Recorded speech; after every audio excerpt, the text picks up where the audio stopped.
Hi, everyone, and welcome to the Friday, February 12th installment of the Silicon Insider, the only uncensored look at life and business in the Valley. My name is Mike Malone, and I've been covering this town longer than anybody. I'm here with our special contributor, Scott Budman, business and tech reporter for NBC Bay Area. And once again this week, we are creating this podcast from our respective homes on Zoom. Our producer is Jordan Henderson. Our East Coast correspondent is Bob Grove. And our host for this podcast, as always, is the Silicon Valley Business Journal. But Bitcoin has hit new highs, right? Yeah, it's funny what fills the vacuum of an otherwise fairly slow business week. It's Bitcoin.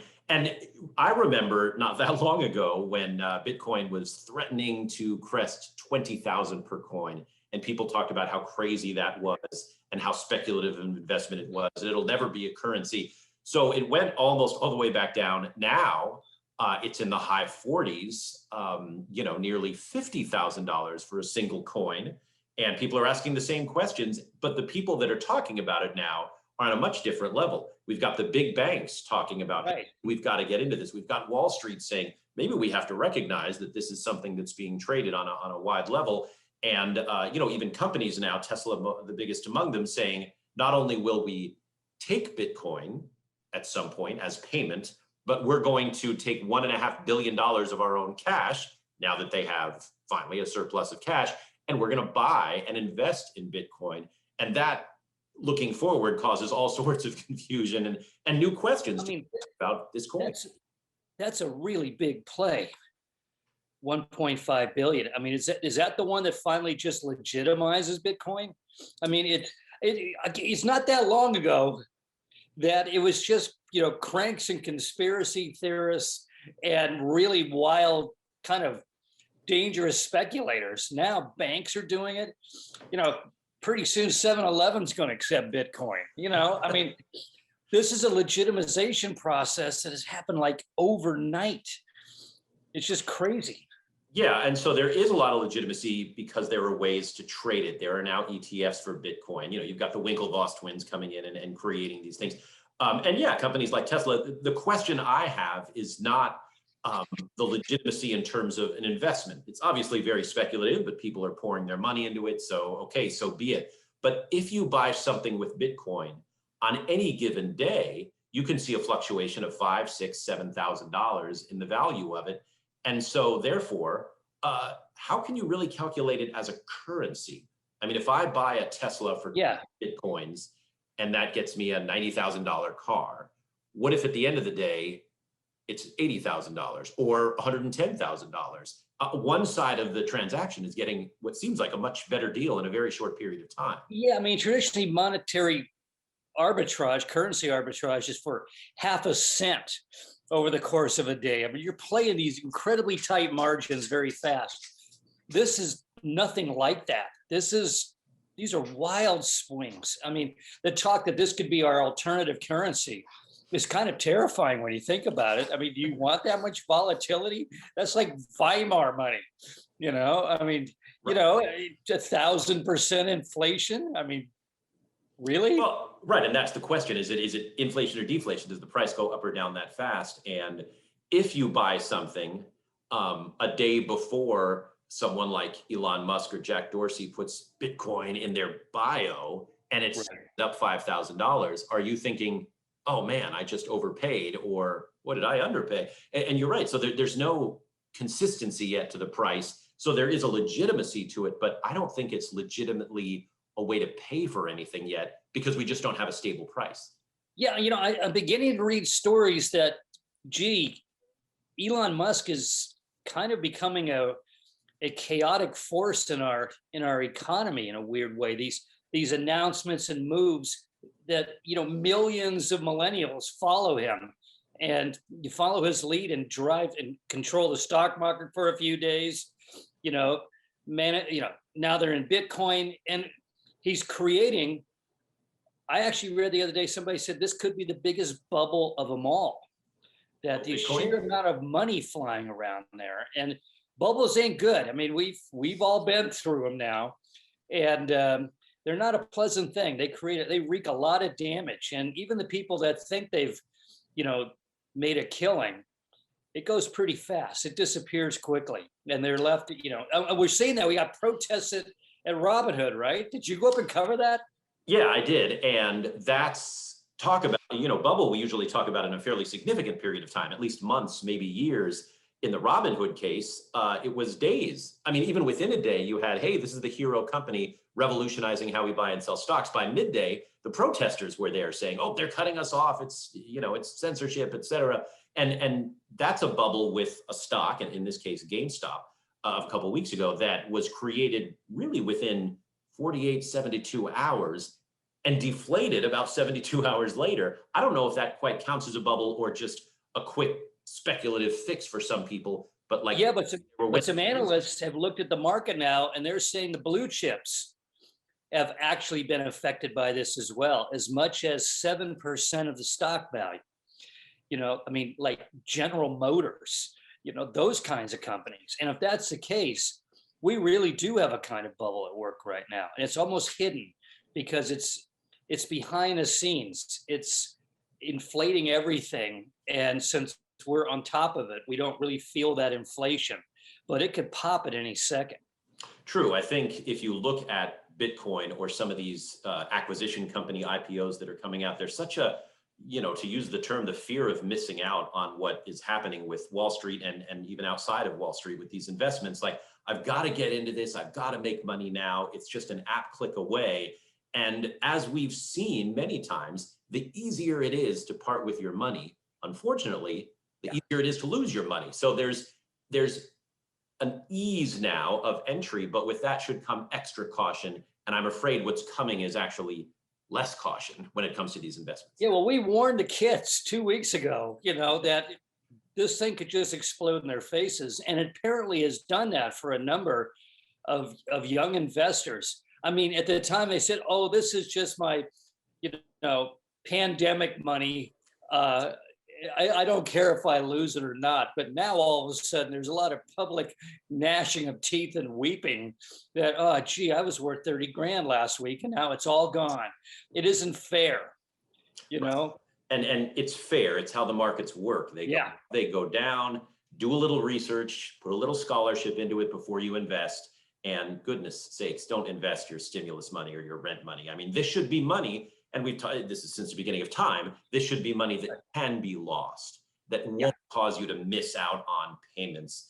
And sure, if it goes up, why not take some of it, at least, if not all of it, off the table? I mean, these are rules, basic rules of investing that people think they're rewriting, but what they're just doing are breaking the rules and losing money because of it in a lot of ways. And whenever everybody tells you, oh, the rules have changed.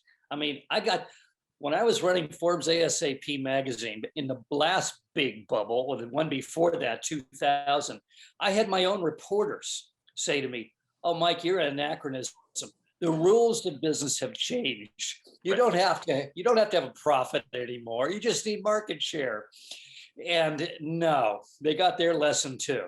So I hope these kids come out okay in all this. But it may be a couple more years of mom and dad's basement now.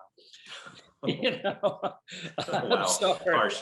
But yeah, okay. I mean, right, there are rules, and if big hedge funds are losing money, there's a reason for that. And we shouldn't just say, oh, I'm on Reddit, I'm going to beat the hedge funds. This is difficult, and you can't time these things. And so to think that everything is changing because you've got a little momentum is it's magical thinking, and it's not true.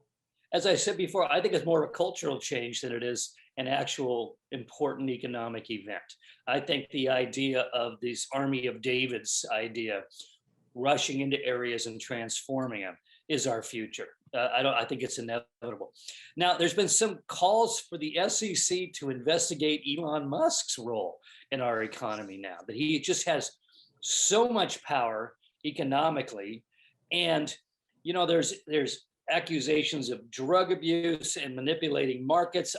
Knowing Elon, I don't think that's entirely true. Elon's kind of a creature that operates inside of Elon, but nevertheless, he should be focusing on getting us on Mars now. Not trying to move markets and lead children's crusades and all of that stuff. Right. I mean, he made a fortune. Mars aside, he made a fortune by convincing people that you can drive nice cars and be better for the planet. And Right. focus on that. And he's talked a lot about, hey, my mission is the environment. Okay, but wait a minute. When you're, there's no better way to say this. When you're pimping Bitcoin, you're not helping the environment. Bitcoin is terrible for the environment with all these, Bitcoin mining and all that stuff. So all of a sudden, he's making a very drastic left turn away from Tesla's mission and away from what he talked about. He was one of the very original people to scold President Trump when President Trump pulled America out of the Paris Accord. Elon was front and center saying, nope, it's about the environment. We have to help the environment. So the move to Bitcoin, while speculative and cool to a lot of people, I get it, it's a sexy investment, but that goes against the environmental message. And that's a very, very strange position to take when you've built literally the biggest fortune in the world right now, because you're selling, electric vehicles and lowering the emissions. Well, as they say, consistency is a characteristic of tiny minds. The hobgoblin or whatever, yeah. Yeah, Disney Plus. Yes. Okay. 95 million subscribers in a single year. Yeah, we're sticking on the theme with, hey, how things are going to change and how the future is going to look. Disney, boy, talk about making a quick change. And, we've seen several companies adjust to the realities of the pandemic. Largely smaller companies, whether biotech companies or software companies, but Disney is gigantic. Right. And obviously people aren't going to the theme parks. They're not traveling to Disney hotels, but the way they rolled out Disney Plus has got to be something that's going to be taught in business schools, because they went from 0 to 95 million so quickly. And well, it took Netflix, 10 years to get to 9 years to get to 200 million? Yeah, I mean, I think it took them that many years, I think, to get to 95 million. They're now at 200 million. Netflix is still the leader. But to see what Disney Plus did with the assets that it already had, it came out with some new, with Mulan, they did the Hamilton thing, both very, very well done and well executed. But to say, hey, we've got this treasure trove of, Disney and Fox and all the Star Wars, the Lucas stuff, and to stream it, it just worked out. Some executive must have come in one morning and said, there's 80 million little girls out there, and we've got the princesses. Let's put it together as a home operation. And here we are. It's interesting because the Lucas deal and the Fox deal and the I think the Marvel deal, all these deals happened in years past, way before the pandemic. But who could have predicted that, we'd all be at home jonesing for these movies and these franchises? I mean, it worked out for Disney, and the way they executed was so well put together. And, I love competition. Netflix has done a terrific job. It deserves its high valuation, but the more choices consumers have, the better. And it's up there right now. Okay, but now there's a bit of a Disney backlash. Gina Carano from The Mandalorian, I guess she's got a real following and all that. She came out with some tweets that were, once again, not mainstream. Disney fired her. Of course, it always sounds like, well, Lucas fired her, but not but Disney fired her overnight.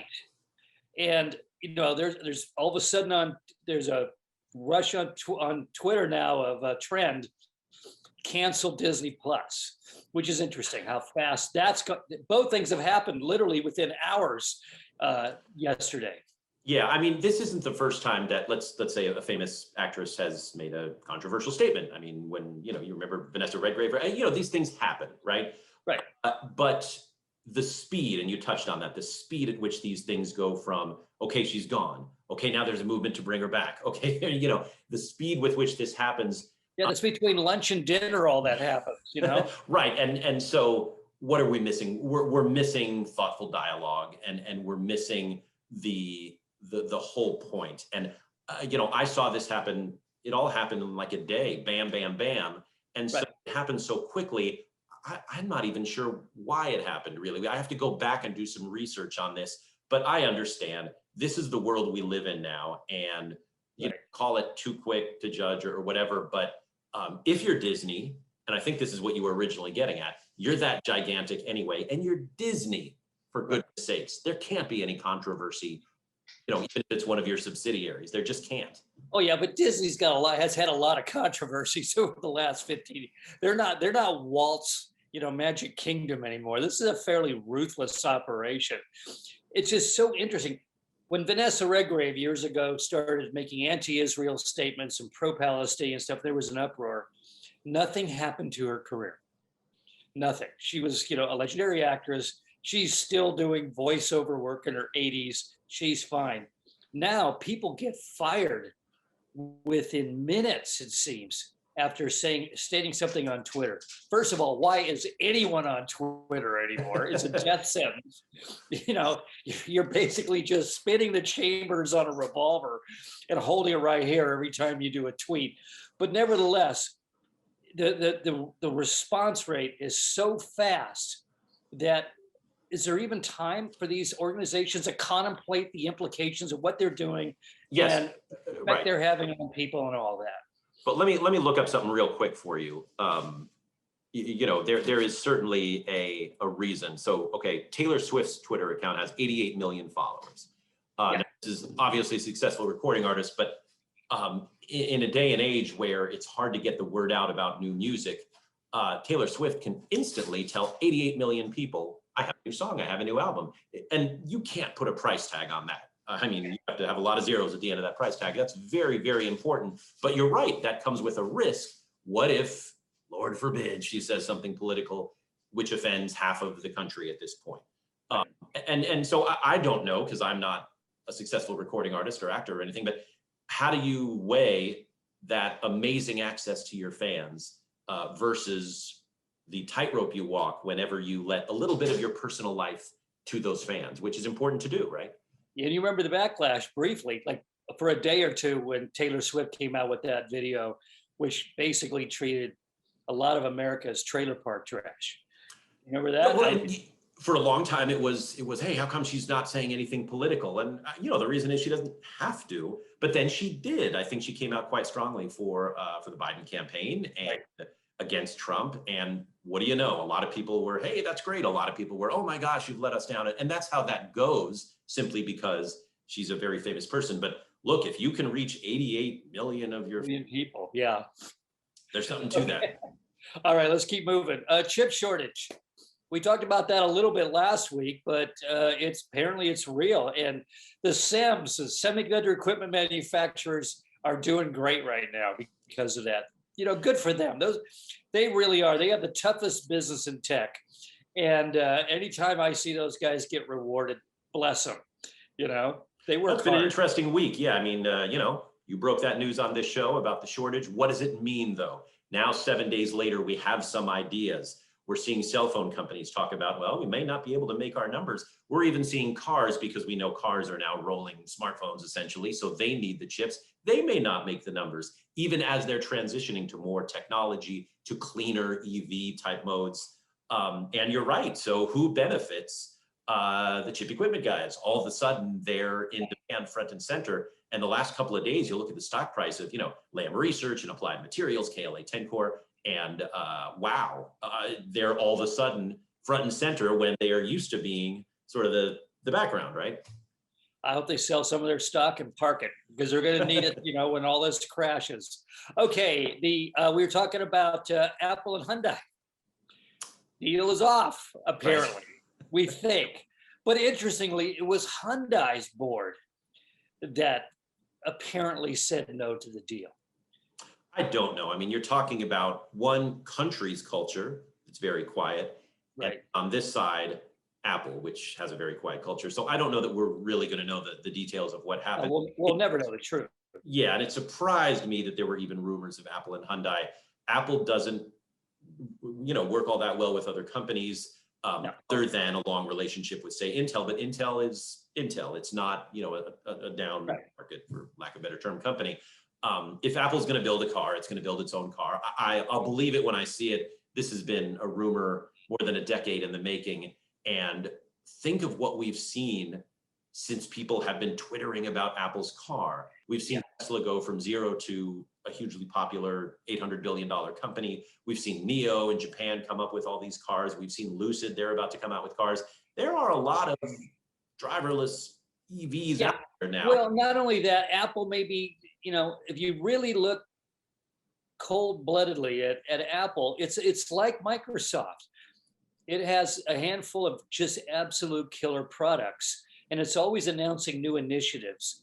But those new initiatives never really seem to pan out. I mean, these guys are good at what they do, but when they try to go out there on the periphery, they just can't.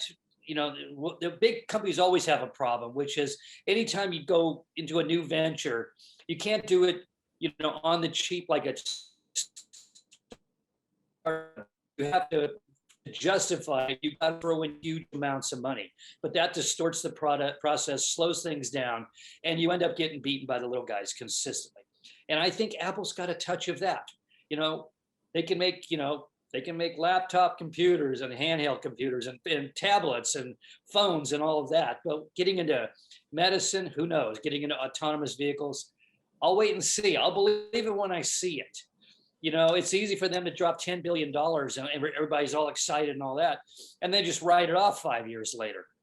So yeah, this would be the kind of move I'll believe it when I see them become one of those overall umbrella companies like Google did with Alphabet, so that they can justify saying, here's $10 billion on a car, and right. Meanwhile, we're still going to crank out iPhones and services and laptops, et cetera. Yeah, that was a brilliant move by Google. It didn't seem that way at the time. So the latest rumor is Apple's now talking to Renault, about doing the manufacturing. Okay. When's the last time you saw a Renault on the road? And yeah, well, it helped Renault for about 3 days because their stock skyrocketed. Everybody took their profits, and now it's back down to normal. So we're going to see more of this. Okay, Salesforce has announced that you never have to come back to work if you don't want to. You can do stay at home all the time. You can do come to the office, or you can do like mix and match. So interesting, but what are they going to do with Mark Benioff's giant phallus building in the center of the San Francisco skyline? Wasn't that designed to bring all Salesforce people together, in one common building, touching the fog every morning? Yes, I know the building of which you speak of, the big Salesforce tower. And yeah, I admit, I'm not surprised that these large tech companies are saying, hey, in the future, we're going to do work at home if you want to work from home. Salesforce surprises me a little only because, yeah, they just spent all that capital and all that, PR on the giant tower. But I have a feeling they're big enough to get plenty of people in there. And this may be a short-term solution and good for them if people are still nervous about coming back. I mean, look, Mike, our schools are closed, at least here in California, because teachers are nervous at coming back. Understandable, they haven't gotten the vaccine yet. Whatever side you're taking, people are nervous until they get the 2 vaccine shots and everybody around them has gotten that, and we're nowhere near that. So for a tech company to say, hey, we value you, we understand your concerns, stay at home as long as you want, and by the way, our profits are still doing fine, our stock price is still doing fine, our output is still doing fine, I think we're gonna see more of this going forward. Yeah, but I had a vision as I read this that we just went into this edifice period where Apple builds the Death Star in Cupertino, and Google's doing the giant campus down in San Jose, got the Salesforce monstrosity. Are these things already dinosaurs? Are we gonna see these rotting giant buildings and say, wow, they built big stuff for no purpose back in the early 2000s. I mean, I don't know if we'll see rotting buildings if the economy stays strong. There will still be people in them, but I'll bet you're right. I mean, from not this day, but maybe 9 months ago going forward, any thought of, hey, let's spend a whole lot of our CapEx on a giant campus or building is going to be, you know what, maybe we don't need to do that because look how well the work at home thing worked. And so maybe we see more of a hybrid situation, and therefore we don't need these giant statement campuses being built. That said, NVIDIA's wrapping one up in Santa Clara that's gigantic. Google is still planning on its Mountain View thing, not to mention its downtown San Jose campus. So watch those things going forward and see if there's any change, because now we know that these tech companies don't need the big buildings in order to be successful and in order to recruit talent, which now, by the way, can be recruited anywhere from home. One theory I just came up with it. You got these giant buildings, no one's going in there anymore, but everybody's working at home. We're accumulating more and more junk at home. So maybe these can be huge storage spaces, like the garages you see on the side of freeways. Yes. You can store your stuff in the Apple World headquarters. It'll be a way to a new stream of revenue. Exactly. I love it. Okay, next. Facebook. The Facebook Oversight Board has just announced that, hey, we'll provide the same oversight, the same balanced and mature, wise oversight we provide for Facebook to all other social platforms. And they just announced that at, where was it? At the Carnegie Endowment. And I thought, well, wait a minute. Most of these new social networks were created to get away from the Facebook Oversight Board. So do you think they're going to get any takers for this? Hey, come in and censor our stuff too? Yeah, the short answer is no, I don't think they will. I think the Facebook Oversight Board is going to get a lot of skepticism, even when it comes to what it says about Facebook. Right now, they're deciding whether, should Donald Trump be allowed back on Facebook? Oh, we've got this oversight board to decide that for us.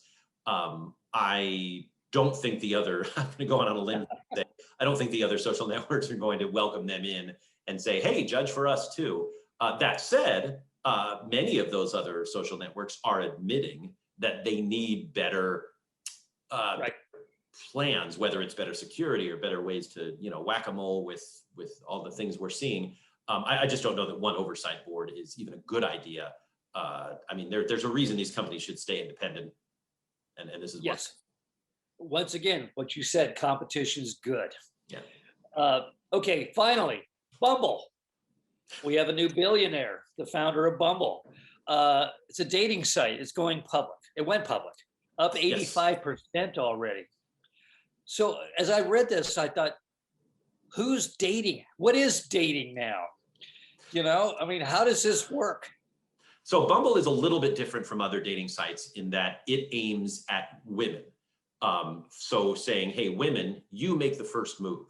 Don't let the sort of algorithms of a typical dating site tell you what man to be with. You make the first move. It's founded by a woman who's now the youngest woman to ever take a company public.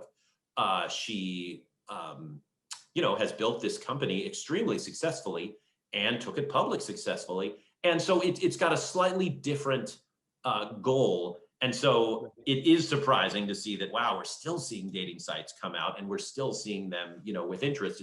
It's not like this is a new thing by any stretch, but they do things at Bumble a little differently. And, they've done it well enough now where they can take it public. And again, there's this appetite for anything that has to do with software. And, you can look at Bumble as maybe a play of, hey, good news, people are still interested in dating post-pandemic. Maybe this is. But how do you date if you can't actually meet the person physically? Well, of course, I maybe that there's a lot of women out there who are saying, no, I've met the guys I meet on dating sites. I kind of like just doing it on a Zoom call. Thank you very much. Yeah, well, that's how we're seeing some people meet now is they call it Zoom dating. And, but look ahead where eventually we're going to be back to meeting each other. And so sites have sort of, in a lot of ways, laid low, thinking it's hard. We're matching people, but we can't get them together for coffee or, bagels or, whatever these sites are called.